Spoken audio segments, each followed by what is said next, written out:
Well, Spain is the next country to get a bailout, but will it be enough to stem the bleeding in the eurozone? Sitting in for Alan Barton, I'm Bill Whittle. Stand by for Front Page.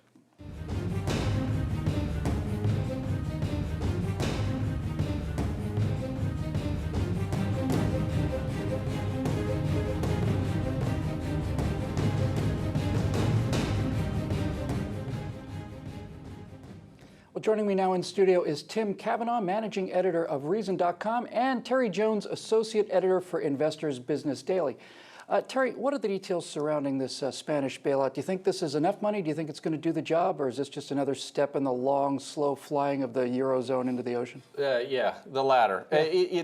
This was really pathetic. I mean, they've waited to the last minute. They're like a rabbit watching a truck bear down on them and making their move at the last minute. But they're completely out of cash right now, and they were desperate for this loan. And the problem with the loan is it's coming from other countries in the EU who don't have any money themselves, so they're going to have to borrow themselves to give them a loan. And it's not enough. I mean, most of the banking people that I've talked to and have heard discuss this say it's short by a factor of 4 or 5. So it's not really going to work. It's a short-term palliative at best, and they're going to run out of money again very soon. And the banks are not any better off really for having it. Let me just ask you a quick follow-up on this. It doesn't seem like these people have a lot of business experience in the actual real world, but if you have a problem with an investor, you need to go back to them and ask them for more money. Your movie came up short or whatever. Isn't it usually best just to ask for what you need and go back to them 4 or 5 times for the bare bone minimums amount? Isn't that much worse for the overall confidence level to just keep going back again and again and again? It is, because people think, well, this is a lot of money. 100 billion euros, which is $125 billion, is a lot of money for a country like Spain. But when they come back in 2 or 3 months and say, you know, our banks are flat broke again, we're going to need more, people are going to get dispirited, and this is the kind of thing that's adding to the fractures in the already troubled European Union. Well, Tim, let me ask you this. Spain's Prime Minister Mariano Rajoy recently wrote a letter indicating that the interest rates on Spanish bonds are too high to finance state operations. Excuse me. Can't they just cut spending and stop borrowing, or are these European diplomats and bureaucrats just physically incapable of making these necessary discipline changes?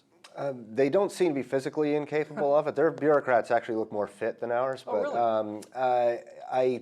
No, they cannot do that. I mean, the funny thing about all of these talks, it's palaver about, austerity just leaves us wondering, when is something actually going to be cut? None of these places are actually spending less. Greece spent a little less from one year to the next, but that's about it in Europe. We haven't seen any actual austerity. The most hilarious thing about Rajoy's address to his own parliament is, usually everybody's for reform, right? I'm for reform, but his version of reform is terrible. In Rajoy's case, he's actually promising there will be no structural reforms. That's how he's trying to sell this to his own parliament, saying the banks are going to have to take all the hit on this, and we're not going to have to do any different spending. How very progressive. I'm sure that's going to turn out real well. Yeah. Speaking of parliaments, a UK member of parliament, Nigel Farage, commented on Spain and the euro crisis. Let's take a quick look. By any objective criteria, the euro has failed, and in fact there is a looming impending disaster. You know, this deal makes things worse, not better. 100 billion is put up for the Spanish banking system, and 20% of that money has to come from Italy. And under the deal, the Italians have to lend to the Spanish banks at 3%, but to get that money, they have to borrow on the markets at 7%. It's genius, isn't it? It really is brilliant. So what we're doing with this package is we're actually driving countries like Italy towards needing to be bailed out themselves. Brilliant, Terry. It is. It's brilliant. Is this kind of what you were talking about a moment ago, where you're borrowing from one country that's in trouble to bail out another one? Is this how you make a blanket longer, by cutting a foot off one end and sewing it to the other side? The other conservative member of the European Parliament, Daniel Hannan, described it as taking a transfusion from one arm and putting it into the other. The net gain is 0, but somehow it seems like you're doing something for their jobs created in the meantime. There you go. A phlebotomist gets work. Yeah, because the extractor is a different union than the injector. So There you go.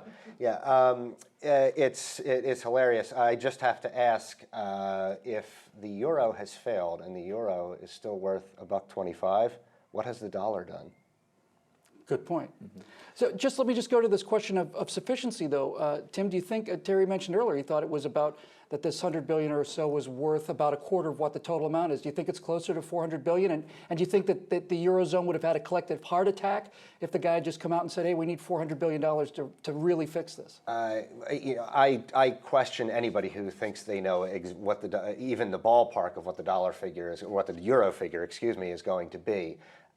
In this case, they were right to balk. I mean, we're balking, right? We had a 750 or 800 billion or some 800 something billion dollar stimulus in 2009, and we're balking now. And when they try and shove the same thing down our throats, there's a big fight, and it's not a fight that's happening because Congress is out of touch with the American people. It's a real fight. Nobody wants to spend another 100 billion anything anymore. But you were saying, just 1 second, you were saying just a moment ago that Greece just was totally ignoring the idea that we're just not going to have reforms, don't need them. We're just going to pretend we're going to vote as if the problem's not there.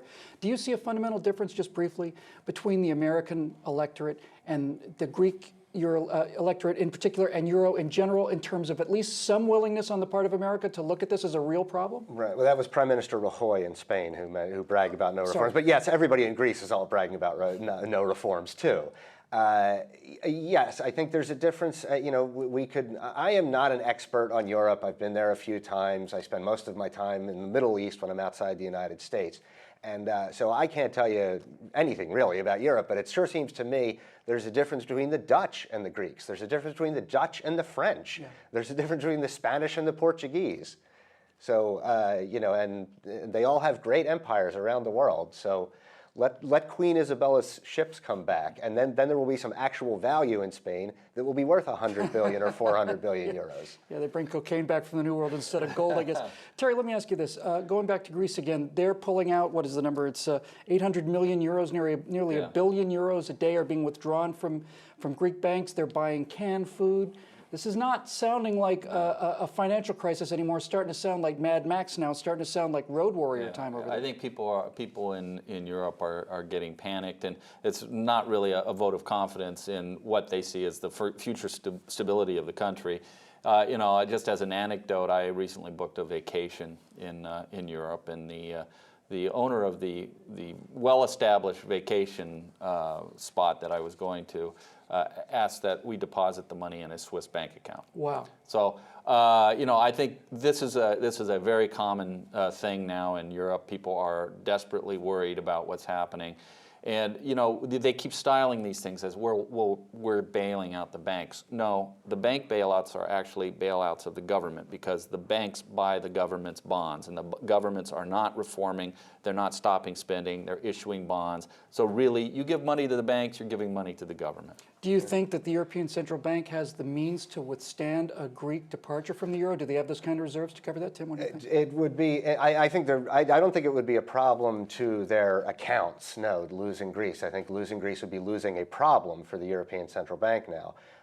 Whether Greece would then be able to make a political. I mean, I think one way or the other, the ECB will end up buying Greek debt, whether Greece is part of the euro or not. I think there is a lot of logic out there saying we need a much smaller eurozone. We need one that is smaller and more valuable, or we need the Germans to go back to the mark. I mean, there's a lot of stuff on the table.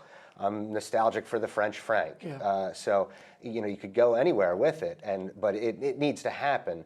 The political will is so far against it, and as Rajoy said, we want to have the unstoppability or irreversibility of the euro.